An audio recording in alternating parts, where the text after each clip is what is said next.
ગુજરાતીઓ છેલ્લા લગભગ 3 વર્ષમાં સૌથી વધારે સાયબર ફ્રોડનો ભોગ બનેલા છે.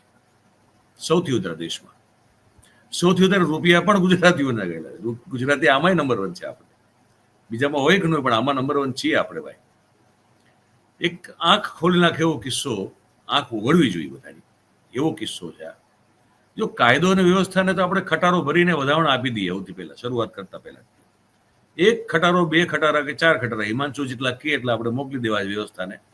એટલા વધામણા આપવા છે કે તમે અદભુત તંત્ર ચાલી રહ્યું છે આપણું, કે એક વૃદ્ધ વિધવા છે એવા એક ડોક્ટર, સિનિયર સિટીઝન ડોક્ટર છે, મહિલા,